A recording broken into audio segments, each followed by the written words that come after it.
फैज़ाबाद धरना पाकिस्तान की सियासी तारीख में कुछ ऐसे वाक़यात के अंदर है जिसमें उस वक्त की जो पॉलिटिकल गवर्नमेंट है बराह रास्त इल्ज़ाम आयद करती थी कि इस्टेब्लिशमेंट ने ये सारा कुछ करवाया। जैसे डॉन लीक्स का मामला है, तो डॉन लीक्स के ऊपर भी PMLN की हुकूमत कहती थी कि ये सारा क्रिएटेड है, जो भी क्राइसिस था। डॉन लीक्स कुछ ऐसा नहीं था कि नवाज शरीफ ने जाके कोई इंडिया को पाकिस्तान के राज भेज आया था, लेकिन हुकूमत को गिराना मकसद था और उस मकसद को हासिल करने के लिए डॉन लीक्स क्रिएट की गई। इसी तरीके से जो धरना डी चौक के अंदर हुआ उस वक्त भी PMLN की हुकूमत का मेन चार्ज बराह रास्त इल्ज़ाम यही था, और बाद में इसके ऊपर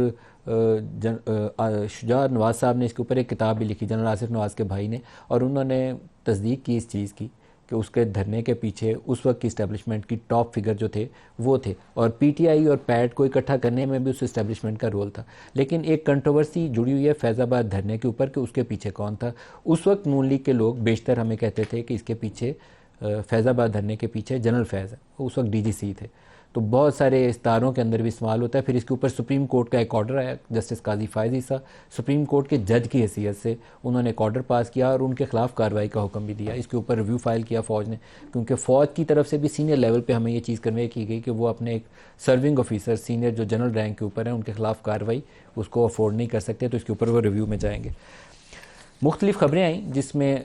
रिपोर्ट के जो ब्रीफ हमें समरी दी गई उसके मतलब जो चंद एक जुमले हैं ऑपरेटिव उसके जो पार्ट हैं, DGC को क्लीन चिट दी गई कि DGC का उसमें जनरल फैज़ का कोई कसूर ही नहीं था, वो ना उनका कोई रोल था, बल्कि उन्होंने जो एग्रीमेंट करवाया वो उस वक्त की हुकूमत के कई और DGI की और आर्मी चीफ की इंस्ट्रक्शंस के ऊपर करवाया, इसलिए उनका कोई रोल नहीं है, क्लीन चिट मिल गई।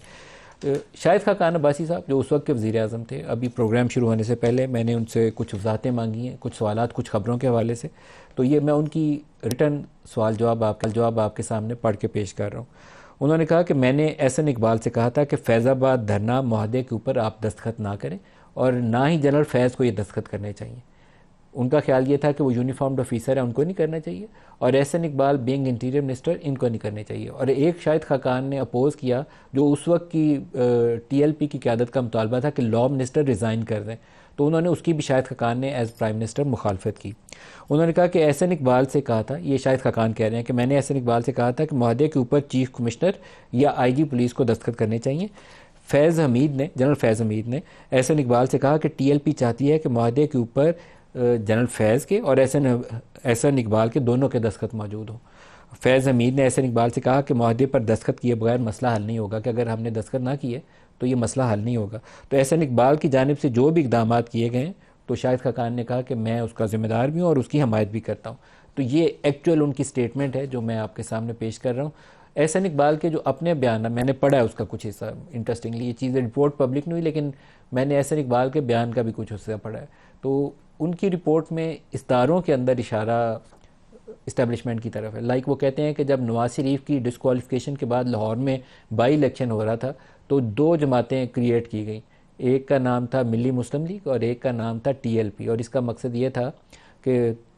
PMLN को इक़्तिदार से बाहर रखा जाए। फिर वो कहते हैं कि ख़त्म नबूवत का नाम तो लिया जा रहा था लेकिन असल मकसद ख़त्म हुकूमत था, और इसी तरीके से और इनडायरेक्ट वे में वो इस्टेब्लिशमेंट की तरफ इशारा करते हैं, no direct acquisition. Report conclude ये करती है कि ये लैक ऑफ करेज, ये टर्म यूज़ की गई है कि ये बुज़दिली थी उस वक्त के चीफ मिनिस्टर पंजाब जो शहबाज शरीफ इस वक्त मौजूदा वज़ीर आज़म पाकिस्तान है, उनकी बुज़दिली की वजह से और टाइमली एक्ट ना करने की वजह से ये सारा कुछ काम हुआ। लेकिन एक और उसकी खबर यह है कि उस वक्त की जो पंजाब हुकूमत थी उसकी पुलिस की निगरानी में सारे कॉन्वॉयज़ जो थे TLP के, उनको फैज़ाबाद तक पहुँचने दिया गया ताकि फेडरल गवर्नमेंट जाने और वो जाने, और एक तरफ चौधरी निसार के घर के ऊपर जो कुछ हो रहा था वहाँ TLP के नौजवानों की जाने चली गई। तो ये एक अफसोसनाक वाक़यात हुए। तो पंजाब पुलिस ने एक्ट नहीं किया, पंजाब हुकूमत ने भी एक्ट नहीं किया। तो कुछ अकाउंटेबिलिटी कुछ लोगों की करनी ज़रूरी है, चाहे इसमें वक्त गुजर गया, आज भी करनी ज़रूरी है।